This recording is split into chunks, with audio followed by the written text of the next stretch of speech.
I hope you brought your party pants, because I'm going to show you how to make the best of an ugly thrift shop chair. Lunchbox was supposed to be assisting us today, but as you can see, he has been disabled by a sunbeam, so we'll have to do it on our own. Okay, here is said chair. Got this at a thrift shop for $5. I thought it was cute besides the seat, and you can change the seat, so we're gonna make it our own. Couple things, couple tips for picking out chairs at thrift shops. If you see a chair that you like that doesn't have upholstery that you like or isn't the right color, then most likely you can fix it for little or no effort. So don't discount it. So one of the things you're gonna wanna look for on a chair at a thrift shop, if you don't like the seat fabric, you're gonna wanna make sure that you can actually change the seat fabric out. So Miss Pearl, you're gonna have to move. I'm so sorry. She's gonna be really mad. What you're gonna wanna do is look underneath the seat. So every chair that has a seat like this, the seat's connected to the chair with screws. You can kind of just peek under there and look and see. All these 4 holes right here contain screws. Once you've done a couple, you kind of figure out where the screws normally are. Most of the time there's 4. So just kind of look. If you see screws and the seat is shaped like this, you can change the fabric. So that's a good chair. So we'll move on to the next step. Okay, so now you've bought your chair, you've got it home. What you're gonna wanna do is figure out what kind of screws you're working with. On this particular one, they're flatheads. Most of the older chairs are gonna be flatheads, I've found. I don't really seek out older chairs or anything because I'm too poor to really care about vintage or whatever. But what I've found is most of the older chairs have flatheads. So I have this screwdriver and we're just gonna take all 4 screws out of the chair and then pull this seat off.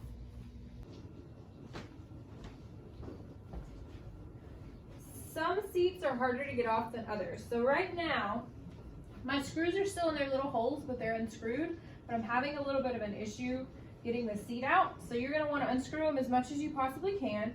I suspect the leather or pleather is making it stick. But you're just gonna kind of push like that. You might have to be a little bit aggressive and just get it out. Sometimes it sticks in the actual frame. And all my screws fell out, so collect your screws. Got 4, make sure you have all 4. And put them aside somewhere where you're not gonna lose them. Learned that the hard way a couple times. All right, next step. So we've got my seat off. And I found this really cool tag under here. It says, "Do not remove under penalty of law." So we're not gonna take it off. But it does have a couple dates on it, and the latest date I can find on it was October 6th of 1926. So that's kind of cool. You can find some neat stuff. Anyway, we're going to measure the seat for the fabric so that we know when we go to the fabric store if we need a yard, half a yard, 8 yards, hopefully not, whatever. So this seat, handy dandy yardstick. Measure both ways. The widest part, which is usually the bottom, it is like 18.5 inches. And then lengthwise, it is like 16 inches. So when we go to the fabric store, kind of keep that in your head, put a note in your phone, whatever. But we'll talk about fabric next. So when you're selecting a fabric, there's a couple things to think about. You need to consider where you're going to be using the chair. Is it going to be an everyday use item, or is it just going to be for looks? So if it's going to be an everyday use chair, you're going to want a heavier duty fabric. I said duty. It's going to be something like a duck cloth or a canvas or even an upholstery fabric. They're a little more expensive, but it'll be totally worth it because it'll last a little bit longer. If you're going to just do the chair for looks, people probably would frown upon this, the fancy crafter people, but you can use whatever you want. You can use cotton, you can use denim, it doesn't matter. But do keep in mind, it doesn't need to be something precious because it won't last forever. With me, that's okay because I change mine out all the time anyway. Another thing that you need to consider is the opacity of the fabric. So some people take the existing fabric off of the seat pad before they change it out. With this one, it's the original fabric, and given that this is from 1926, it may be a little bit flimsy under there, so I'm going to do my best just to leave this on here just for durability reasons. But if you notice, it is a dark color.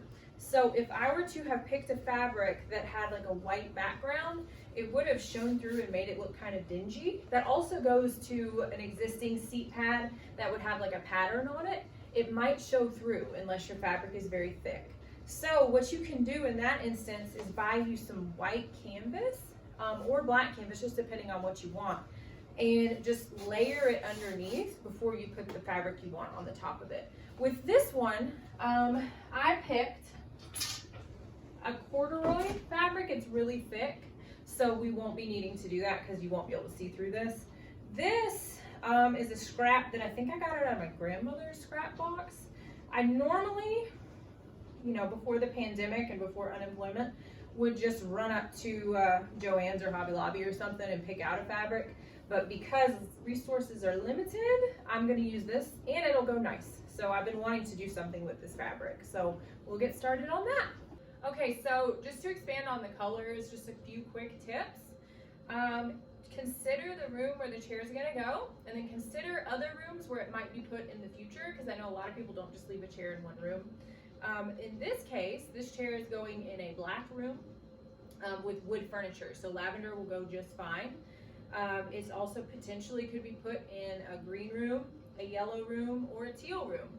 All of those colors go good with lavender, in my mind, I think. But patterns are easy too. You can just take a few colors from the pattern and make sure it matches the rest of the room. It also helps you narrow down your fabric choices at the fabric store. If you're like me, you go through and pick like 100 of them and then can't figure out what you want. So if you have a game plan of 3 or 4 colors that you want the fabric to look good with before you go to the store, that'll help solve that problem. So we'll go on to cutting this and sticking it on there. Lunchbox has changed position and he is still disabled by the ray of death. So we'll have to move on without him. Okay, so I laid my fabric out.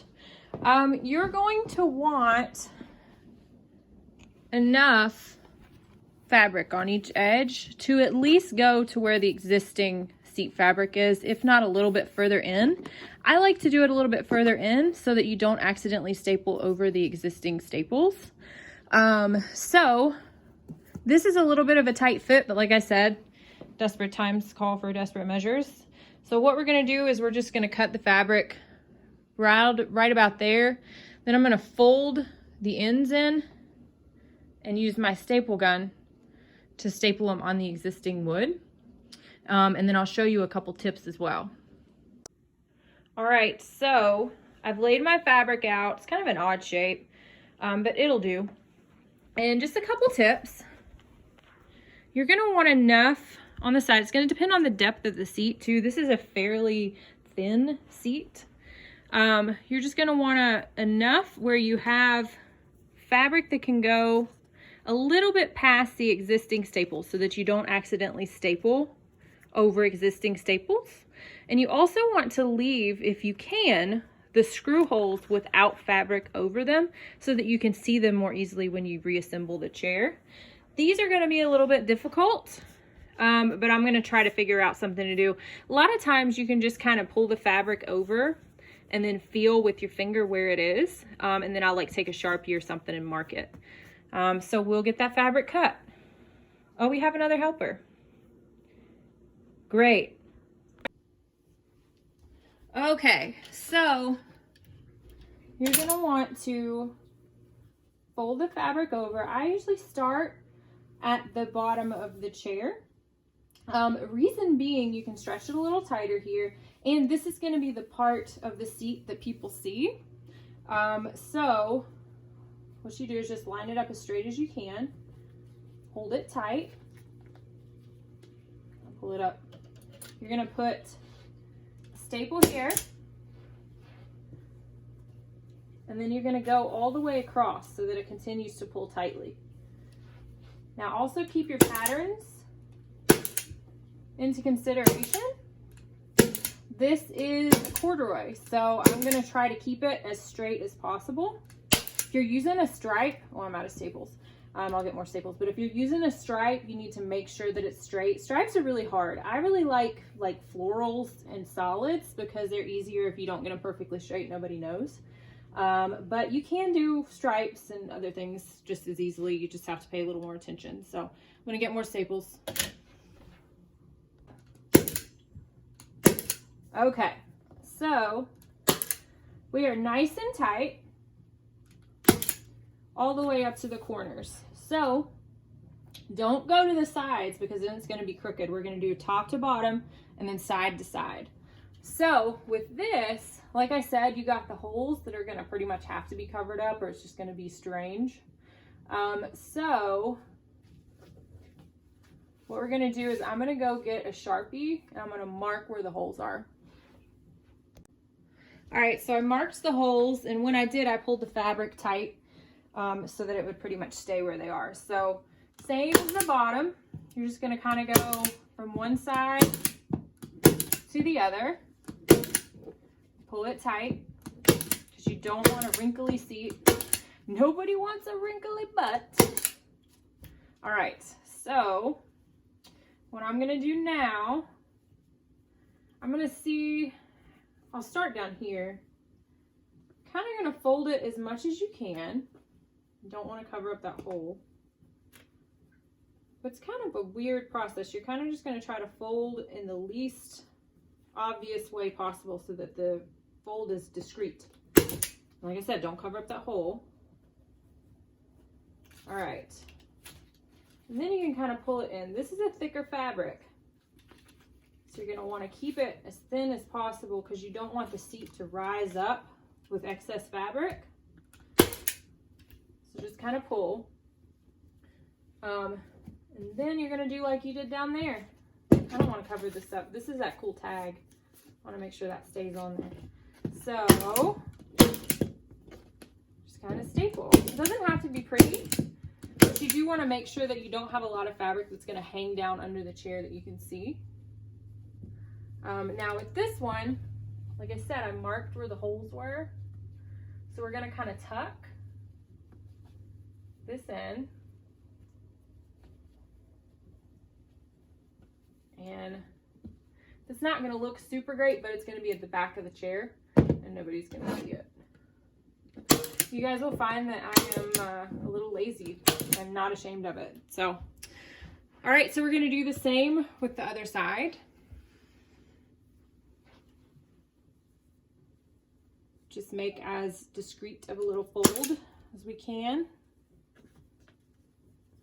Kind of take it up here.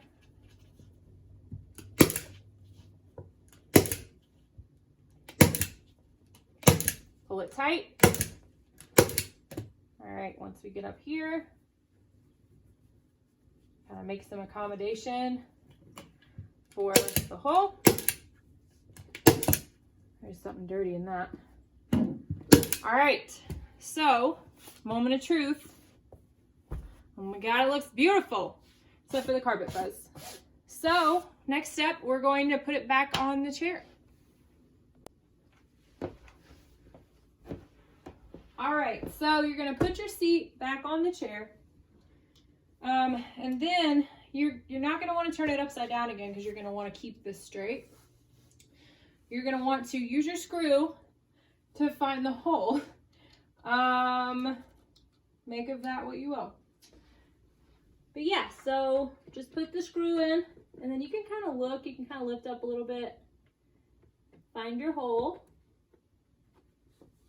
and then twist.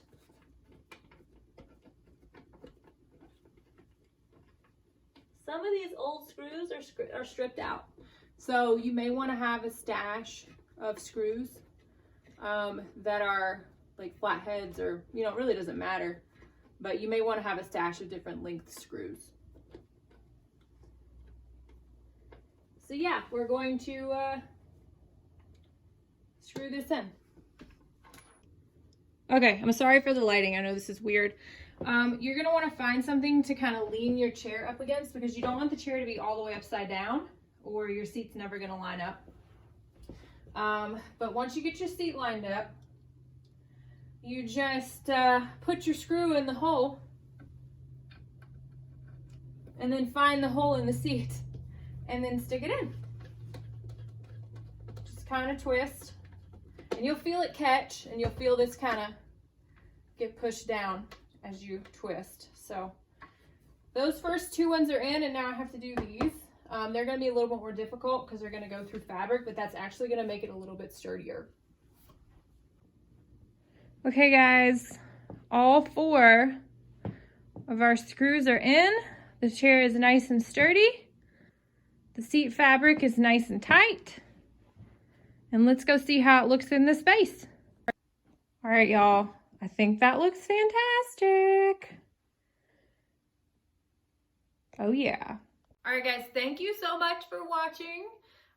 Subscribe, like, do those things. And be bright, do right.